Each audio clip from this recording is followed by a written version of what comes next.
लोकसभेच्या निवडणुकीमध्ये महाराष्ट्रातल्या छोट्या मोठ्या पक्षांनी महाविकास आघाडीला संपूर्ण एकदिलानं मदत केली। मात्र विधानसभेच्या निवडणुकीत या पक्षाची जी मागणी आहे म्हणजे सर्व पक्षांची मिळून ती मागणी काही जागांची अजिबात पूर्ण केली जात नाही आणि त्यामुळे या छोट्या पक्षांनी वेगळा निर्णय घेण्याची शक्यता ही जास्त निर्माण झाली आणि त्याचा त्रास किंवा निवडणुकीमध्ये नुकसान महाविकास आघाडीला सुद्धा होऊ शकतं। नमस्कार, मी मनोज भोयर, मॅक्स महाराष्ट्रमध्ये आपल्या सर्वांचं स्वागत आहे। या छोट्या पक्षांची मोठ बांधलेली आहे आणि तिचं आघाडीचं नाव आहे प्रागतिक आघाडी। प्रागतिक पक्षांची ही प्रागतिक महाराष्ट्रातली आघाडी महाविकास आघाडी सोबत 2024च्या लोकसभा निवडणुकीत तर आहेच होतीच, पण 2024च्या विधानसभेच्या निवडणुकीत सुद्धा ही प्रागतिक आघाडी महाविकास आघाडी सोबतच असेल अशा प्रकारचा दावा यापूर्वी करण्यात आला होता। तो महाविकास आघाडीतल्या तीनही महत्त्वाच्या पक्षांनी केला। मात्र महाविकास आघाडी सोबत एकदिलानं राहणाऱ्या या 6 पक्षांची आता नेमकी वस्तुस्थिती काय आहे, त्यांचा आताचा नेमका निर्णय काय, त्यांची भूमिका काय, याबाबत मात्र महाविकास आघाडीतले नेते अजिबात दावा करू शकत नाही। कारण शेकाप, माकप, भाकप, सत्यशोधक, कम्युनिस्ट पक्ष, लाल निशाण आणि समाजवादी पक्ष असे हे 6 प्रागतिक आघाडीतले महत्त्वाचे पक्ष आहेत आणि यांना 36 जागा एकूण महाविकास आघाडीतर्फे हव्या आहेत, पण त्यांना केवळ 4 जागा या दिल्या जात आहेत। 4 जागा कोणत्या तर विद्यमान या प्रागतिक आघाडीमधल्या 6 पक्षांचे जे म्हणून काही विद्यमान आमदार आता महाराष्ट्रात वेगवेगळ्या ठिकाणी असतील, जसे पालघरमध्ये दिलीप निकोले आहेत, असे 4 आमदार, त्या 4 आमदारांनाच फक्त तिकीट देण्याचं महाविकास आघाडीनं ठरवलेलं असल्यामुळे ही प्रागतिक आघाडी महाविकास आघाडीवर जाम नाराज आहे। रविवारी भूपेश गुप्ता भवन मुंबईमधलं तिथे एक महत्त्वाची बैठक पार पडली। या बैठकीमध्ये महाविकास आघाडीच्या भूमिकेबाबत नाराजी व्यक्त केली गेली आणि याच रविवारच्या दिवशी महाविकास आघाडीची गद्दारांचा पंचनामा जाहीर करणारी एक पत्रकार परिषद झाली। अर्थात हा वाक्प्रयोग त्यांनीच पत्रकार परिषदेमध्ये केलेला आहे। आता या 6 पक्षांची संयुक्त परिषद म्हणजे प्रागतिक आघाडीची संयुक्त परिषद नाशिक इथे बुधवारी होणार आहे। आता बुधवारच्या या बैठकीमध्ये फैसला घेतला जाणार आहे की महाविकास आघाडी सोबत राहायचं की नाही। याचं कारण असं आहे की महाविकास आघाडीमध्ये राहून सुद्धा आपल्या जागांची पूर्तता होणार नाही, आपली मागणी अजिबात पूर्ण होणार नाही आणि मग वेगळा पर्याय महाविकास आघाडीच्या व्यतिरिक्त शोधला जाण्याची शक्यता जास्त आहे आणि तो पर्याय शोधण्यासाठी म्हणून या प्रागतिक आघाडीची संयुक्त परिषद नाशिक मधली अत्यंत महत्त्वाची ठरणार आहे आणि या परिषदेकडे महाविकास आघाडीच्या नेत्यांचं सुद्धा लक्ष लागून राहिलेलं आहे। खरं तर महाविकास आघाडीच्या नेत्यांचा हा आडमुठेपणा आहे। लोकसभेच्या निवडणुकीत त्यांना जास्त जागा मिळाल्या म्हणून विधानसभेच्या निवडणुकीमध्ये यांना अशा प्रकारची वागणूक द्यायची हेही काही नैतिकतेला धरून नाही। पण तुम्ही जर पाहिलं तर तिन्ही अत्यंत महत्त्वाचे पक्ष, काँग्रेसची आताची राजकीय परिस्थिती लोकसभेच्या निकालावरून ही चांगली दिसते, पण हरियाणात मात्र काँग्रेसनं मार खाल्ला, सत्ता स्थापन करू शकले नाही आणि असं सगळं असताना आत्ताच्या घडीला विधानसभेच्या निवडणुकीमध्ये काँग्रेसच्या नेत्यांना खूप आत्मविश्वास जाणवतोय। त्यांना खूप वाटतोय की विधानसभेच्या निवडणुकीमध्ये आपल्याला खूप मोठं यश मिळेल, पण असं नाही आहे। तुम्ही लोकसभेच्या निवडणुकीचा निकाल पाहिला तर छोट्या मोठ्या पक्षांची मदत तुम्हाला सगळ्यांनाच मिळाली होती।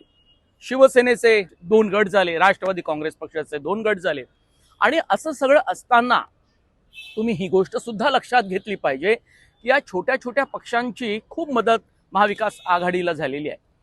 दुसरा महत्त्वाचा मुद्दा आहे की लोकसभेच्या निवडणुकीमध्ये एक सुद्धा जागा या छोट्या पक्षांना सोडली नव्हती। JP गावित हे दिंडोरीमधून उभे राहिले होते, माघार घ्यायला अजिबात तयार नव्हते, पण तिथे सुद्धा राष्ट्रवादी काँग्रेस पक्षाचे नेते शरद पवार यांनी त्यांना माघार घ्यायला भाग पाडला आणि त्यांनी नंतर अत्यंत कमी वेळ असताना माघार घेतली होती. जर त्यांनी माघार घेतली नसती तर त्यावेळच्या तत्कालीन केंद्रीय राज्यमंत्री डॉक्टर भारती पवार यांना हरवता आलं नसतं. कारण मतं विभाजित झाली असती. शेतकऱ्यांचा पट्टा आहे आणि डाव्या पक्षांच्या सातत्यानं वर्षभर चळवळी तिथे सुरू असतात. त्या पक्षाची मतं ही राष्ट्रवादी काँग्रेस पक्षाच्या उमेदवाराला म्हणजे बाळा वेगळे यांना मिळाली नसती आणि ते जिंकून आले नसते. विभाजन झालं असतं. पण समजा आता महाविकास आघाडीच्या विरोधातच हा पर्याय उभा राहिला तर निश्चितपणे मतं विभाजित होतील आणि त्याचा फायदा भाजपला होईल. ही गोष्ट महाविकास आघाडीच्या नेत्यांनी लक्षात घेतली पाहिजे. कारण या विधानसभेच्या निवडणुकीमध्ये छोट्या छोट्या पक्षांची मतं, त्यांची भूमिका ही अत्यंत महत्वाची आहे. म्हणून सामोपचारानं यावर तोडगा काढण्याची गरज जास्त आहे. 36 जागा देता येत नसतील तर किमान त्यापेक्षा काही कमी जागा देता येतात का? मोठं मन करून, आपल्या उमेदवाराला शांत करून, त्याची नीट समजूत काढून या छोट्या पक्षाच्या नेत्यांना जर तुम्ही सन्मानजनक जागा दिल्या तर त्या खूप बरं.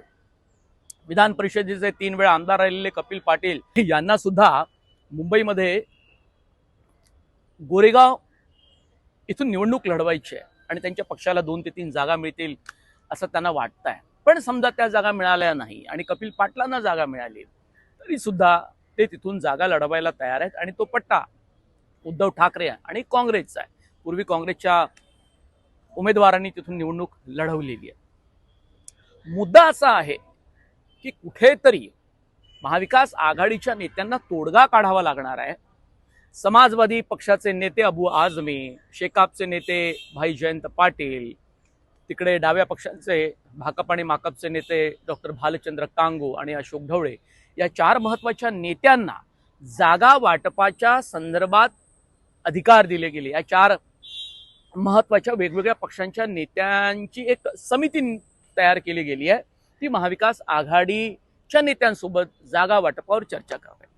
आधी शिवसेना, शिवसेना, राष्ट्रवादी काँग्रेस पक्ष, शरद पवार गट आणि काँग्रेस या 3च पक्षाच्या नेत्यांच्या अनेकदा बैठका जागा वाटपासाठी झाल्या.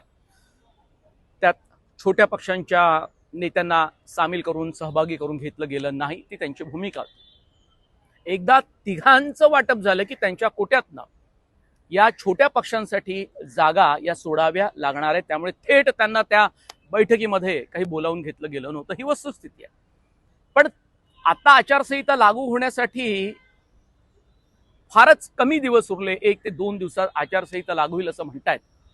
निवडणुकांच्या तारखा जाहीर होतील. त्यामुळे या छोट्या पक्षांमध्ये प्रचंड मोठ्या प्रमाणात अस्वस्थता निर्माण झाली. बरं, या छोट्या पक्षांचे आमदार नाहीत का? आहे. भिवंडी आणि मानखुर्द, गोंडी या भागामध्ये समाजवादी पक्षाचे 2 आमदार आहेत. निकोले हे डाव्या पक्षांचे पालघरमधनं आमदार आहेत. तसे 4 आमदार आज घडीला महाविकास आघाडीची सोबत त्यांनी लोकसभेत केली असे पक्ष आहेत. पण काही ठिकाणी जरी त्यांचे आमदार नसले तरी सुद्धा त्यांची स्वतःची ताकद जिल्ह्यामध्ये आहे, त्या तालुक्यामध्ये आहे, त्या मतदारसंघात आहे. त्या ताकदीला नाकारून जर महाविकास आघाडीचे नेते हे पुढे जाण्याचा प्रयत्न करत असेल तर त्यांना ही चूक, महाविकास आघाडीच्या नेत्यांना, पक्षांना ही चूक विधानसभेच्या निवडणुकीत भोगावी लागणार आहे. आणि अशी परिस्थिती महाविकास आघाडीतल्या पक्षांसाठी निर्माण व्हावी यासाठीची एक अत्यंत महत्वाची रणनीती ही सत्ताधारी पक्षांकडून आखण्यात येते. त्यांना पुरता अंदाज आहे की जितकं जास्त मतांचं विभाजन होईल तितका जास्त फायदा हा सत्ताधारी महायुतीला होणार आहे आणि तोच फायदा करून घेण्याचा पुरेपूर प्रयत्न हा होतो आहे.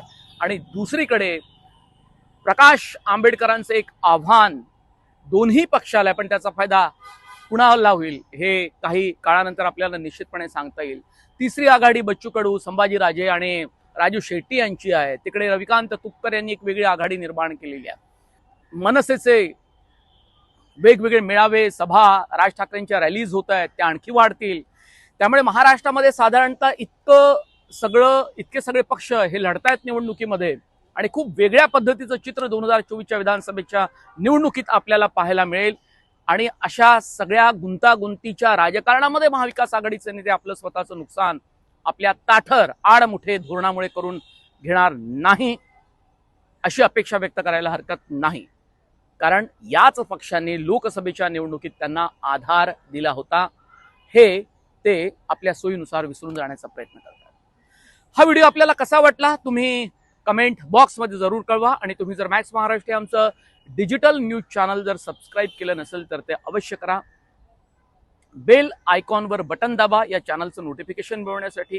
तुमचे खूप खूप आभार.